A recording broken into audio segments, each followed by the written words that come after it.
자, 오늘 우리 하나님의 말씀 함께 듣겠습니다. 출애굽기 5장 1절에서 3절 말씀 함께 합니다. 그 후에 모세와 아론이 바로에게 가서 이르되 이스라엘의 하나님 여호와께서 이렇게 말씀하시기를 내 백성을 보내라. 그러면 그들이 광야에서 내 앞에 절기를 지킬 것이니라 하셨나이다. 바로가 이르되 여호와가 누구이기에 내가 그의 목소리를 듣고 이스라엘을 보내겠느냐? 나는 여호와를 알지 못하니 이스라엘을 보내지 아니하리라. 그들이 이르되 히브리인의 하나님이 우리에게 나타나셨은즉 우리가 광야로 사흘길쯤 가서 우리 하나님 여호와께 제사를 드리려 하오니 가도록 허락하소서. 여호와께서 전염병이나 칼로 우리를 치실까 두려워하나이다. 아멘. 할렐루야. 반갑습니다. 우리가 지난 시간에 이어서 예배 공동체라는 제목으로 한 번 더 살펴보길 원합니다. 여러분 이제 조금 우리 말씀에 이어짐이 있어서 여러분 기억을 조금 떠올렸으면 좋겠어요. 우리가 신앙생활에 여러 가지 사역이 있는데 하나님께서 가장 원하시고 기뻐하시는 사역, 그리고 사람이 행할 수 있는 일 가운데 가장 하나님을 영화롭게 할 수 있는 행위가 있다면 그것이 무엇입니까? 바로 예배 드리는 거라고 말씀을 드렸습니다. 하나님께서는 자녀된 우리들을 진정으로 사랑하십니다. 사랑하시기 때문에 가장 좋은 것, 선한 것, 하늘의 신령한 복과 은혜 주시기를 원하십니다. 이게 부모님의 정상적인 마음이죠. 그런데 우리가 하나님의 복과 은혜를 누리기 위해서는 한 가지 조건이 있습니다. 그것이 바로 하나님과의 바른 관계. 이 바른 관계가 돼야만 하늘의 복을 누릴 수 있고 하나님의 은혜를 담을 수 있는 그러한 그릇이 된다는 말씀을 드렸습니다. 그래서 하나님께서는 우리에게 원하시는 딱 한 가지가 있는데 예배를 통해서 이 잘못된 관계를 바로잡고 나아가서 지금보다 더 성숙한 깊은 관계로 들어가길 원하시는 것이 예배 가운데 포함되어 있습니다. 이렇듯 하나님께서는요, 예배를 통해서 우리와 깊은 관계로 세워지길 원하십니다. 그런데 안타까운 것은 이 관계를 막으려는 방해 세력, 그것이 있다 그랬죠? 바로 사탄, 마귀. 여러분, 사탄은 어떻게 해서든지 우리들과 하나님 사이를 갈라놓고 이간질하는, 또 성도들의 관계를 이렇게 멀게 하는, 서로 의심하게 만들고 오해하게 만들고 비교해서 교만하거나 열등감을 갖게 하고 서로 시기하고 미움, 질투, 이런 영을 통해서 하나가 되지 못하도록, 이런 존재가 바로 사탄과 마귀입니다. 그렇기 때문에 여러분, 예배는 우리가 하나님과 가장 가까이 하는 시간이기 때문에 성령의 역사가 가장 강력하게 일어나는 시간입니다. 반대로 어떻게 보면 사단의 방해가 강하게 역사하는 시간이 바로 이 예배에 있습니다. 그 좋은 예가 우리가 지난 시간에 살펴보았죠. 창세기 4장에 등장하는 최초의 살인사건. 두 형제가 동일하게 하나님께 예배를 드렸는데 동생 아벨과 아벨의 제물은 하나님께서 기쁘게 받으셨어요. 그런데 반면에 이 가인과 가인의 제물, 이것은 하나님이 받지 않으셨어요. 그러자 형인 이 가인이 괜히 예배를 잘 드린 이 동생 아벨을 미워하기 시작합니다. 질투와 시기심으로 결국 동생을 돌로 쳐 죽이는, 이것이 바로 살인사건이었어요. 여러분, 인류 최초의 살인사건이 어떻게 발생하는가? 우리는 이 점을 주목해 볼 필요가 있습니다. 여러분, 인류 최초의 살인사건은 여러분 어떻게 일어났습니까? 이 살인사건이 어떤 재물로 인한 다툼으로 아닙니다. 그렇다고 어떤 이해관계가 얽혀서 내가 손해를 보니까 그래서 살해했나? 그게 아니에요. 어떻게 보면 현실적으로 당장 피해보고 손해보는 게 없습니다. 눈에 보이는 세상에서는 저 사람이 예배를 받든 안 받든 상관없는 거예요. 무엇 때문에 살인을 했습니까? 바로 예배 때문에. 여러분, 이것은 영적인 문제고 믿음의 문제라는 거예요. 사탄은 단순히 현실에서만 움직이는 게 아니라 영적인, 이 가인을 영적인 열등감으로 충동질하면서 동생을 살해하게 만드는, 이게 정상적인 가인의 모습일까요? 정상적인 형의 모습일까요? 아닙니다. 사탄이 이렇게 조작을 한 겁니다. 결국 예배에는 하나님의 이 은혜가 충만히 주어지기도 하지만 영적 싸움이 있다는 겁니다. 바라기는 우리 모두가 이 영적 싸움을 인식해야 됩니다. 이걸 모르는 분이 굉장히 많아요. 이 영적 싸움이라는 걸 인식하고 우리가 온전한 예배자가 되어서 정말 승리하는 우리 모두가 되시기를 바랍니다. 오늘 본문은 이스라엘 백성들이 출애굽하는 상황인데요. 사탄인 바로가 예배에 대해서 방해하며 유혹하는 모습을 발견해 볼 수가 있습니다. 하나님께서는 때가 되어서 이스라엘 백성들의 이 고통 소리를 들으시고 애굽의 노예에서 이스라엘을 구원하시게 됩니다. 그러면서 바로에게 모세를 보내어서 내 백성을 애굽에서 놓아달라 이렇게 부탁을 하죠. 그 이유가 단순히 어떤 자유를 달라, 아니면 우리에게 먹을 빵을 달라, 이걸 위해서가 아니에요. 예배할 수 있게 해 달라는 것이었습니다. 그런데 문제는 이 사탄 같은 바로가 순수하게 응하지 않고 있습니다. 어떻게든지 이 예배를 방해하고 적당히 타협하도록 그렇게 유혹하고 있습니다. 여러분, 하나님께서는 우리에게 바른 예배를 드리고자 할 때, 우리가 바른 예배를 드리려 할 때 순종을 제대로 하지 못하도록 이러한 것이 방해하는 사탄의 세력이 있어요.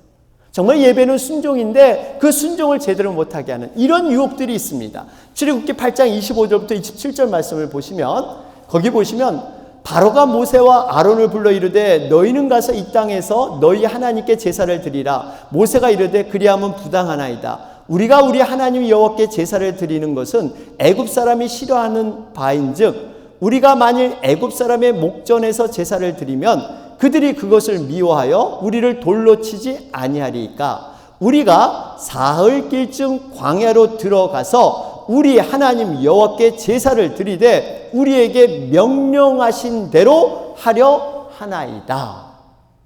여러분, 지금 바로의 유혹이 무엇입니까? 이 바로의 유혹은 왜 굳이 광야 사흘길 가서 왜 그렇게 멀리 가서 예배를 드리느냐? 이곳에서 드리면 안 돼? 이곳에 드려. 지금 이렇게 유혹하고 있어요. 우리가 뭐 시간 관계상 다 살펴보지 않지만 두 가지 유혹이 더 있었습니다. 하나는 너희들 어린아이는 놓고 가. 그냥 너희만 가서 예배 드려.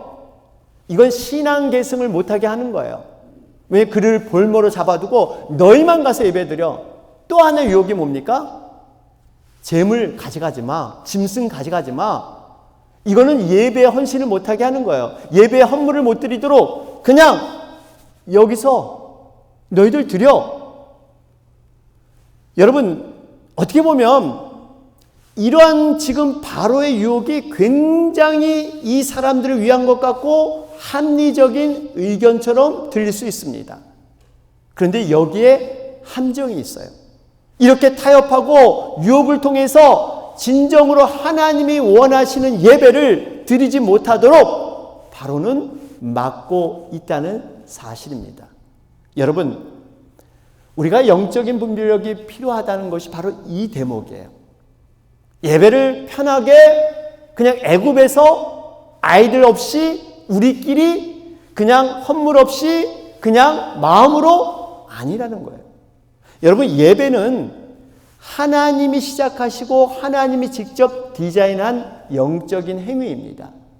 예배는 단순히 사람들의 좋은 생각을 모아서 어떤 편리함과 그때그때 형편에 따라서 드리는 것이 예배가 아니에요.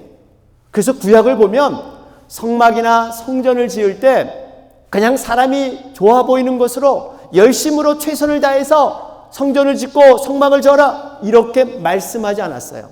어떻게 보면 하나님께서 집요할 정도로 세밀하게 하나하나를 말씀해 주셨어요. 성막에 들어가는 성문만 봐도요, 재료는 뭘 써야 되고 크기는 어떻게 돼야 되고 색깔은 뭐고 무늬는 어떻고 어떤 방향에 놓아야 되고 어떤 장소에 놓아야 되고 하나하나가 다 하나님의 생각대로 만들어져야 되는 것이 성막입니다. 이렇게 하라면 이렇게 해야 되고 저것은 안 되고 이것은 되고 굉장히 까다롭게 보이는, 여러분 이것이 왜 그럴까요? 예배는 세상과는 구별된 하나님이 받으시는 영적인 행위이기 때문인 줄 믿습니다. 그래서 하나님이 직접 디자인하고 하나님이 직접 관여하시는 거예요. 예배는 하나님의 뜻에 철저히 순종하는 그 순종이 들어있어요. 우리가 드리는 지금 이 예배만 봐도 여러분 예배 형식이 있지 않습니까? 처음 예배 드릴 때 여러분 갑자기 두 손 들으라 하시니까 그냥 두 손 다 들고 찬양하죠.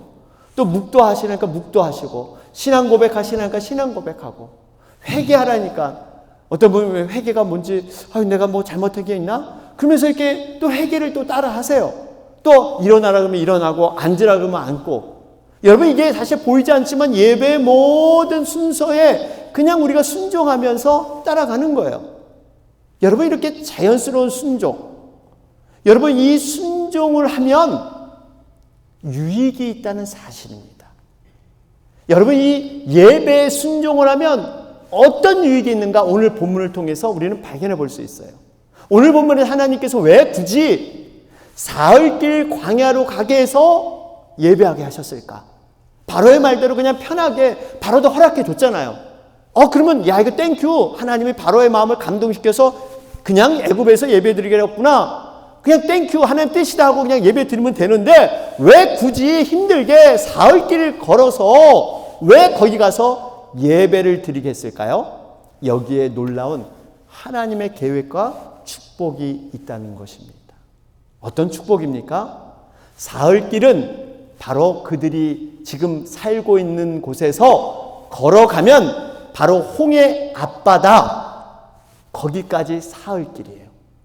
그러니까 그들이 왜 사흘길, 처음에는요 우리가 왜 사흘길을 가야 되나 영문을 몰랐어요. 이유를 몰랐어요. 그냥 하나님 명령이니까 바로가 여기서 드리라 그래도 타협하지 않고 명령이니까 영문 없이 이유 없이 사흘길 가야 된다, 이들은 그렇게 주장을 했습니다. 그런데요 이 예배에 순종을 했더니 놀라운 기도응답이 이루어진 줄로 믿습니다. 그들의 기도가 뭐였어요? 애굽에서 종살이 하면서 하나님 죽겠습니다, 우리 좀 구출해 주세요, 이 종살이 너무 힘듭니다, 하나님 좀 구원해 주세요. 이게 그들이 부르짖던 기도 제목이었어요.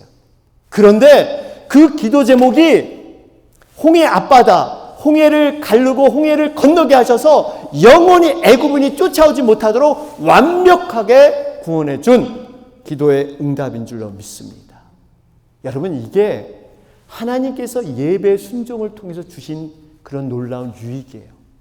우리는 그때 이유를 잘 몰랐지 모르지만 하나님은 계획하시고 놀랍게 예배하셔서 정말 이 놀라운 일을 행하시는, 여러분 믿음은, 신앙은요 단순한 이해, 단순한 순종입니다. 신앙은 복잡한 게 아니에요. 어떤 내 좁은 소견으로 하나님의 뜻을 쪼개고 맞을까 틀릴까 이렇게 우리가 헤아릴 필요 없습니다. 그냥 말씀이니까 그냥 우리가 믿고 순종하면 우리가 상상하지 못하는 하나님의 은혜와 복을 우리는 누리게 될 줄로 믿습니다. 이게 바로 순종의 유익이라는 거예요. 여러분들이 예배 드릴 때 사실 이 자리에 어떻게 나오셨을까요? 대부분 물론 복된 하나님의 날이고 주일이어서 당연히 베푸신 은혜를 기억하면서 감사한 마음으로 이 자리에 나오신 줄 믿습니다. 그러나 어떤 분은 정말 말로 표현하지 못하지만 여러 가지 어려운 상황에서 여러 가지 고민과 갈등과 문제를 껴안고 나오신 분들도 계실 거예요. 여러분, 그럼에도 불구하고 예배를 드려야 된다고 순종해서 여러분 나오시지 않았습니까? 그런데 하나님께서는 우리의 머리털까지 세신 바 되셔서 우리의 형편과 우리의 상황을 너무나 잘 알고 계세요. 우리의 마음 중심까지도 하나님은 아시는 분이에요. 여러분들이 어떤 상황에서 각자 어떤 형편에서 이렇게 예배에 나왔는가 하나님은 분명히 알고 계십니다. 이런 분들에게 하나님께서는 어려움과 여러 가지 문제들을 예배를 통해서 기도 응답해 주시며 하늘에서 내리는 그러한 복을 누리게 하실 줄로 믿습니다. 그렇습니다. 여러분, 예배는요 하나님에 대한 철저한 순종이 들어가 있어요. 이스라엘 백성들은 여러분 어떻게 예배드린지 아세요? 이스라엘 백성들은 절기가 되면 반드시 하나님 성전에 올라가서 제사를 드려야 되는 의무가 있었습니다. 그런데 집이 먼 사람들은요 그 길이 하루 이틀 길이 아니었어요. 보통은 일주일 이상 가는 경우도 있었습니다.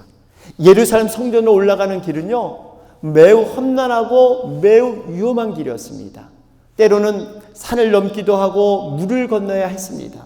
특별히 자신의 몸뿐만 아니라 집에서 여러분 정성스럽게 고르고 뽑은 짐승을 데리고 가잖아요. 이 짐승이 다치거나 상하면 안 됩니다. 왜냐하면 하나님 앞에 온전한 제물을 드려야 되기 때문에 얼마나 조심조심. 또 날씨는 어떻습니까? 일교차가 너무 심해서 낮에는 타는 듯한 이 더위를 피해야 했고요. 밤에는 살이 애는 듯한 이러한 추위를 견뎌야만 했습니다. 가장 힘든 것이 뭔지 아세요? 이 짐승을 제물로 드리기 위해서 준비해 갔는데 여러분 거기에 때강도, 이 강도들이 항상 숨어 있었어요. 이 정말 예루살렘으로 올라가는 그 길목에 딱 그들이 숨어서 이 짐승들, 여러분 이 짐승이 얼마나 탐스러웠겠어요? 좋은 것만 골라서 그 소문이 나니까 이 강도들이 이 짐승 제물들을 빼앗는 이런 일들이 비일비재했습니다. 여러분 한번 상상해 보세요. 하나님 말씀 앞에 순종하고자 정성껏 제물을 마련해서 몇 날 며칠을 고생해서 성전 거의 앞에 왔는데 이 강도에게 두들겨 맞고 이 몸은 상하고 짐승은 빼앗기고 여러분 기가 막힐 노릇입니다. 얼마나 정말 안타까웠겠어요. 이런 과정 속에서 숱한 방해와 유혹 속에서 어려움을 뚫고 예루살렘 성전에 오르는 이들의 마음이 어떠했을까요? 몸도 지치고 마음도 지쳤지만 이 성전으로 올라가는 길에 접어들었을 때 그 뿌듯함이란 이루 말할 수 없었을 것입니다. 올라가는 길에서 성전 그 지붕, 그 꼭대기만 봐도 감동이 되고 가슴이 찡하면서 눈물이 주르륵. 무슨 예배를 드려서 예배의 말씀이 은혜서 뭐 찬양이 좋아서 이게 아니에요. 그냥 그 성전 꼭대기만 봐도 눈물이 주르륵. 이런 감격이 있었단 말이에요. 여러분 시편에 많은 이 노래들이 성전에 올라가는 노래 바로 이거예요. 성전에 올라가면서 그들이 불렀던 노래가 시편에 기록되어 있습니다. 여러분 예배는 순종입니다. 우리들의 환경이 예배하기 힘들고 어려울지라도 여러분 순종을 통해서 우리가 예배를 온전히 올려드리는 자 하나님의 놀라운 은혜가 함께할 줄로 믿습니다. 그 좋은 예가 바로 다윗과 사울이에요. 여러분 다윗과 사울이 두 왕인데 이 두 왕의 차이가 무엇입니까? 다윗은 복을 받았고 사울은 저주를 받았어요. 하나님은 무엇을 기준으로 다윗을 복을 주고 사울에게 저주가 됐을까요? 바로 예배입니다. 예배를 어떻게 생각하고 드렸는가. 여러분, 사울 왕은요, 사실 배경도 출신도 좋지를 않았습니다. 그럼에도 하나님의 은혜로 왕이 되었어요. 왕이 되어서 블레셋 전쟁을 하려고 하는데, 그 당시 전쟁에 나가기 전에는 반드시 해야 할 일이 있었는데, 하나님께 제사, 즉 예배를 드리는 것이었습니다. 그는 제사장인 사무엘을 청했죠. 정말 예배를 드려야 됩니다. 그런데 그날따라 사무엘이 평소보다 늦은 시간이 되었는데 나타나지 않는 거예요. 사울은 전쟁을 앞두고 마음이 다급해집니다. 이거 어떻게 해야 되나? 안절부절하다가 결국엔 자신이 제사장이 되어서 사무엘을 대신해서 제사를 드리게 됩니다. 이윽고 제사를 딱 드리고 나자 사무엘이 도착을 했는데, 이 사무엘이 바로 사울을 심하게 책망을 하죠. 당신이 제사는 드렸지만 하나님이 원하는 순종은 놓쳤다. 결국 사울은 형편에 따라서 자기 뜻대로 드린 이 제사, 이건 하나님이 기뻐하지 않는다. 특별히 제사장이 주관하는 이 제사를 당신이 가로채서 교만하게 주관해서 드렸기 때문에 하나님 앞에 책망을 받게 됩니다. 그 내용이 바로 사무엘상 15장 22절 23절의 내용이지 않습니까? 여기 보시면 여호와께서 번제와 다른 제사를 그의 목소리를 청종하는 것을 좋아하심 같이 좋아하시겠나이까? 순종이 제사보다 낫고 듣는 것이 순양의 기름보다 나으니 이는 거역하는 것은 점치는 죄와 같고 완고한 것은 사신 우상에게 절하는 죄와 같음이라. 순종 없는 제사, 예배는 하나님이 기뻐하지 않으신다는 거예요. 하나님이 예배를 원하시고 기뻐하신 가장 큰 이유는 그 예배에 순종이 있기 때문에, 그래서 하나님이 기뻐하시는 거예요. 사울은 비록 예배는 드렸습니다. 그런데 그 예배에 하나님의 명령을 따르는 순종이 없었다는 거예요. 순종이 없는 거역함을 하나님은 어떻게 취급합니까? 점치는 죄와 같고 사신 우상에게 절하는 죄와 같다. 거역 좀 했다고, 하나님 말씀에 불순종했다고 점치는 죄, 여러분 미신을 숭배하고 우상을 숭배하는 이런 죄와 같다. 하나님이 가장 싫어하는 죄와 비유하고 있습니다. 반면에 다윗은 어떨까요? 다윗을 가만히 들여다보면요, 다윗은 인간 자체가 참 허물이 많고 실수가 많은 사람입니다. 우리가 알듯이 간음죄를 범하고요, 살인죄까지 저질렀던 죄인이었어요. 이런 죄가 있음에도 불구하고 다윗은 하나님께 드리는 예배에 있어서 온전히 순종하고자 하는 그러한 노력이 있던 사람이었습니다. 여러분, 기독교 영성 가운데 우리가 중요시해야 될 것이 있다면 바로 이겁니다. 우리가 예배에 있어서 여러분이 놓치지 말아야 할 것은 내 자신이 하나님 앞에서 어떤 존재인가, 이걸 정직하고 솔직하게 깨닫는 거예요. 자신의 존재가 하나님 앞에서 얼마나 죄인이고 연약하고 부족한 존재인가, 이걸 깨달아야 진정한 예배에 들어갈 수 있다는 거예요. 다윗은 이것을 잘했어요. 자신이 항상 겸손하고 하나님 앞에 교만을 물리치고 하나님과 예배의 관계, 하나님과 나와의 관계, 그것을 알았기 때문에 순종을 할 수가 있었던 거예요.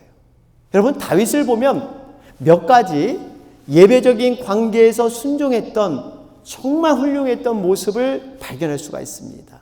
여러분, 다윗은 누구의 견제를 받았습니까? 누구의 미움을 받았어요? 사울 아니에요? 사울? 다윗이 뭐 크게 잘못한 게 없어요. 그냥 그 나라에서 인기 있고 부상되니까 시기심에 사울은 그저 다윗을 죽이려고 애를 썼습니다. 억울한 누명을 쓰고 도망자가 신세가 돼서 오직 도망할 데가 없어가지고, 근데 국내에선 더 이상 하도 알려져가지고 현상 수배령이 내려져서 다윗이 갈 데가 없을 정도로 그런데 여러분, 사울을 죽일 수 있는, 원수를 죽일 수 있는 두 번의 기회가 오지 않습니까? 옆에서 부하들도 함께 부추깁니다. 사울을 죽이는 것이 하나님의 뜻입니다. 다윗 왕이여, 하나님의 기회를 갖고 이번에 사울을 없애버립시다.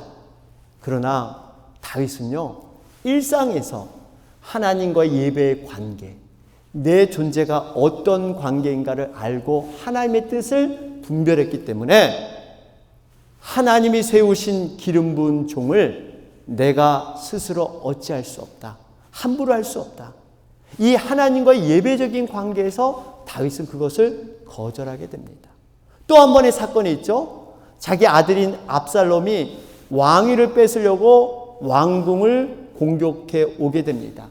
간신히 몸만 빠져나와서 어려운 피난 시절을 하면서 도망가고 있을 때 시므이라는 사람을 만나게 되는데, 정말 왕으로서, 아니 왕이 아니더라도 인간으로서 받을 수 없는 굴욕적인, 모욕적인 그러한 말을 듣게 되지 않습니까?